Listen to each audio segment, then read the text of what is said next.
Guests of the Dini Petty Show stay at the newly restored Royal York Hotel. Relax and enjoy a meal at one of the hotel's fine restaurants. Refresh yourself with a swim in the pool. Utilize state-of-the-art exercise equipment or just enjoy the comfort of a spacious room. The Royal York, it captures the style and excitement that is Toronto.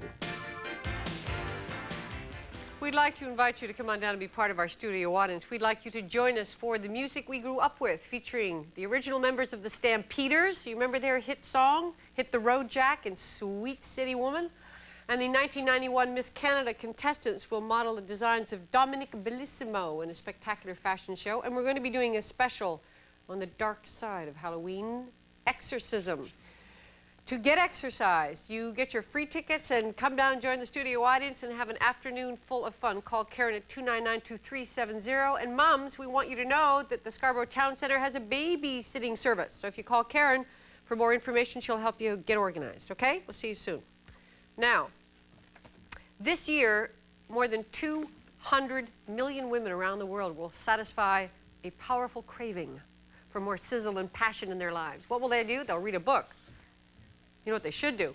They'll get their temptation and adventure they want, and it will only take them a few hours and a couple of bucks to escape. 200 million women a year. They do it with romance novels. The new romance novels of the 90s have become big, big business. They're supported by women whose educations and careers are already taking them beyond the kitchen and the carpool.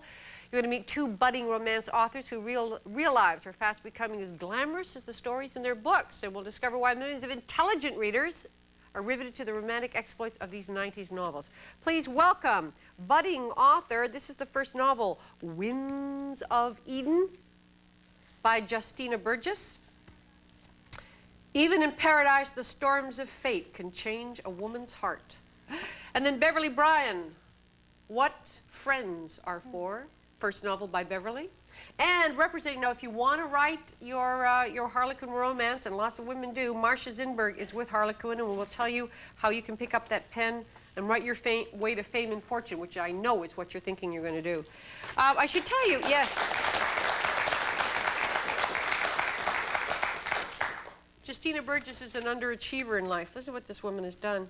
She's a graduate of McGill and the University of Toronto and has a triple doctorate. I never even heard of that. You have a doctorate, a master's in? 2 degrees in literature, and my final doctorate encompasses literature, fine arts, and history. What extraordinary accomplishment. You teach part-time, and you're married, and you have a son. A son. Right. You know, in between all that, she just sat down. At the same time she was writing her thesis, knocked off 576 pages of this. So what do you do in your spare time? That is my spare time. I found that I was really enjoying my academic work for a certain length of time, and then all of a sudden it got stale. And I discovered that I wanted to read, and the type of books that I wanted to read. And all of a sudden, worlds opened up. I'm a history teacher, primarily, teach Canadian history, enjoy it thoroughly. And all of a sudden, I discovered that people were writing history from points of view where people were passionate and intense, and backgrounds were realistic, but plots were able to change. And it's just like letting a historian free at last to be able to write a historical novel that has a romantic interest. So in Winds of Eden, I will find truth here, in historical truth? Absolutely. Absolutely. When I read about an exotic street in some country, it's the street's been named correctly? And absolutely, and the street will go in the right direction. In fact, the one thing that started this particular novel for me was I was researching the Duke of Wellington, who said his greatest battle wasn't the Battle of Waterloo, but was the Battle of Assaye. And I didn't even know where Assaye was, and I discovered it was in India. And I looked up in my history book and saw a great big painting of a Highland soldier with his kilts swirling and his dirk out, charging across the barricades in the middle of India. What is a dirk? A dirk is a marvelous little, the forerunner of the Swiss knife. This happened. So this is what you saw this picture, and that inspired you to write this? Absolutely. I wondered what would happen. They got a Scotchman here in India. Absolutely, and in the right regiment, and even the names that I've used in the regiment of the particular families are the families that have served in that regiment. How did we get to romance? Easily. What would you do if you were the daughter of a Scottish soldier living in a fort in India? And how would you be changed if you were Scottish and dour and encountering exotic India? And how would you feel when you went back to Scotland and England, where it was cold and damp, and where everything from social expression and sexual mores were very different? I'd go back to India. I'd give up the haggis and I'd go back to India. I suspect you have a novel in you. Okay, I suspect you have a novel in you.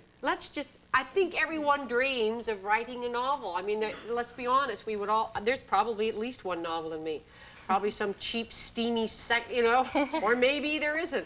But, Beverly, you used to edit for right. Harlequin Romance. In fact, you worked for Marsha. Right. I gave Marsha my outline when she was still my boss, which was very, very awkward. It took a great deal of courage to show my friends and colleagues my work, but finally mustered it. Describe to us what you did, though, when you were there. Well, I worked my way up. I was originally hired right out of university as an editorial assistant, and basically I was doing administrative work, secretarial work. I worked my way up to assistant editor. I told Marsha I really wanted to be an editor one day, so I started reading the unsolicited manuscripts that came in, and with some guidance from editors and senior editors, I was told what to look for, and I worked my way up from assistant editor to editor. Now, somewhere in reading all of those scripts, there's Beverly, and I know it goes, I could do this and do it better. Well, I was, at the same time that I was working full-time as an editor, I was doing some freelance magazine work. So I was getting some writing experience under my belt all along the way. And I'd always written stories as a kid, you know, the old story of the shy little girl locking herself in the bedroom and writing stories. So, yeah, and after reading enough novels, I did say, yeah, I can do that. What friends are for? He proceeded to kiss her again, starting on the cheek and working his way down to her neck, her shoulders, and then her arms and stomach as he slipped off her blouse. His lips were tender yet insistent, and Beth could feel the desire behind the heartfelt kisses, as well as the deep love he had for her. It was as if each kiss was a promise of things to come and a tribute to their feelings for each other. Good stuff. Maybe I shouldn't write. Maybe I should read them on those tapes, romance novels on tape.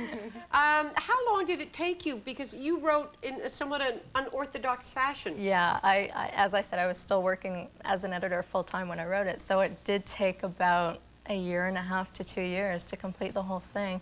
But where did you do your writing? I did it everywhere. I did it at nights, on the weekends. I did it in the doctor's office, my chiropractor's office, on the buses, bus. Yeah, everywhere. And I do write in longhand. Eventually, I transfer it all onto the computer and I revise on the computer. But I start out in longhand, and I just find that gives me more flexibility. And I got used to it, doing it that way. Well, we have a couple of minutes. You can work on your next novel. Commercial break. In the waiting room, yeah. We're going to take a break. When we come back, we have more in the business of romance novels.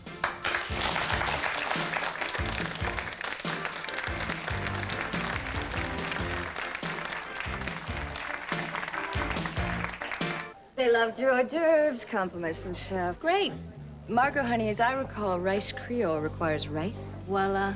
Minute rice? I thought you swore by long grain. New minute rice is premium long grain. It's better. It's really fluffy. It's really good. Uh-huh.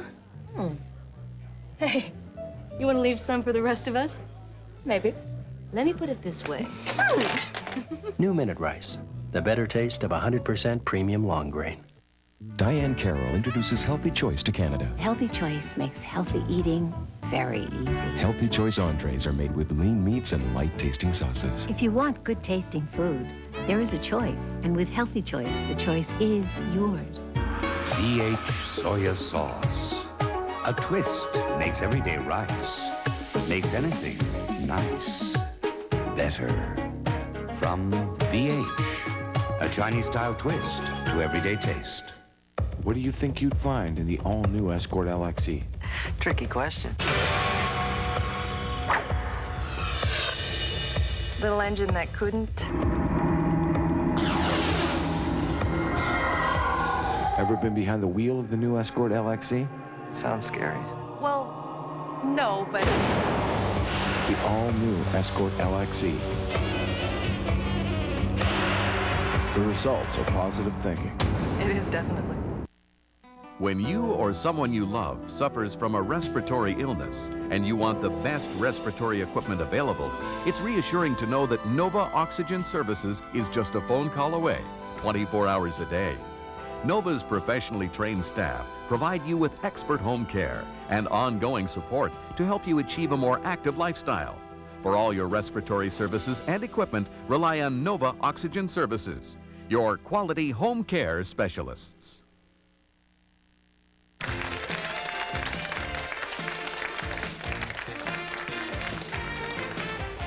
Some fascinating statistics. Last year, Harlequin sold over 190 million books worldwide. Harlequin Romance novels are in 19 languages. They do, in North America, 60 new titles a month. Boy, that's a lot, Marsha. Yes. How many people submit manuscripts to you? Because if you do want to write a novel, they'll send you a tip sheet, and we'll tell you about that in a minute. But how many scripts a month do you get that you draw 60 from? We have one statistic that we refer to that says that we accept about 1 in 200.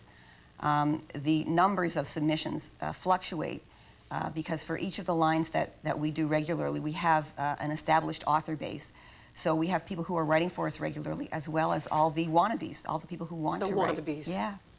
I suppose the big thing is this, the first one. Once you get this first one in there and it starts to work, I mean, first you got to get it accepted. Then if it sells, then can you breathe a little easier? Because we know that you're going to ask for another one. I don't think that you can breathe. Well, you can breathe a little easier, but it's very competitive, very tough out there. And, you know, things change so that what was acceptable now might not be acceptable in 2 years. And if we have that much lead time, there's no guarantee that your second book is going to be accepted. How's this one doing? I'm not quite sure, actually. You know? How is it doing? It's a little early for us to tell. Yeah. It only came out in September. It usually takes us about 6 months before we have a good indication of how it's doing. Yeah. Winds of Eden? Has been out for 3 weeks, and we're very pleased so far. And unlike the Harlequin, where you have a measure of predictability, and people know what they're getting, and they just know where they're going. With me, I'm not under contract in a series, and what I've undertaken to do is to make Justina Burgess a writer that they expect something certain from, but they won't get from any other writer or any other series. Which is, what can I get from a Justina Burgess? I hope you can get 3 things. I looked at it very carefully and noticed the books that I was taking down off the shelf again and again. The first thing that I couldn't avoid in my own reading is that I really liked an honest, passionate love story that had a degree of realism and sort of longer-term relationships, and things really worked out. The second thing was I enjoyed action. And my husband reads action novels for light entertainment, and I discovered that women enjoy action, and history was that. And then the history and the exotic background, the accuracy, the feeling that they could talk about something that happened historically after they'd read it with a degree of confidence that it hadn't been misrepresented. What would they expect from a Beverly Bryan? Oh, well, it's pretty typical of super romances in that there's not only the romance there, there's also quite an in-depth plot line and a couple of subplots. The romantic conflict is a very realistic one. The theme of the novel is basically people change. These protagonists knew each other way back when. They're coming to terms with changes in each other. It's more realistic and less escapist than what people may be thinking of a typical Harlequin romance. Profile of a typical reader? Probably between the ages of 25 and 49. Education? Many are college educated, many have postgraduate degrees. Our readers like to read a lot of different genres, and romance is just one of them, so they are readers.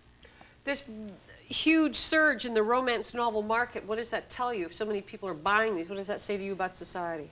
It says that people want to be able to fantasize and to escape. It also says something to the fact that these kinds of novels give them perhaps the promise, the one promise that they don't get in real life, which is the happy ending. If I became very successful with this novel, just say I wrote 2 or 3, very successful, there are 19 languages, how much money could I expect to make? There's no one answer for that. Okay. Because it depends which countries pick them up and how many countries pick them up. If they all pick them up, I mean, all 19, I'm really successful. Your most successful writer, I mean, are they making $100,000, $500,000, $1 million? Perhaps over a period of time, but that means that there are different... Over a period of time, how much? Well, okay, one novel can have been published 5 years ago in North America and is just now being picked up in Greece, you see, so that's why I can't give you a firm answer on that. If you want tips on how to write novels, we've come to the end. Harlequin Romance, if you get in touch with them, they have tip sheets that they will send you. They do. I would also suggest that people who are very interested go to some of the professional organizations that are helping people to learn how to write. And there are several of those in North America as well. Okay, we will see you next time. What do you mean professional organizations? Name them. Romance Writers of America, which is 4,000 strong. Romance Writers of America. Is there Romance Writers of Canada? They have an Ontario chapter. Do they have it anywhere else in Canada? Yes, Vancouver, Ottawa, a few other places. Yeah. There are also Hamilton. colleges teach romance writing courses. I teach a romance writing. What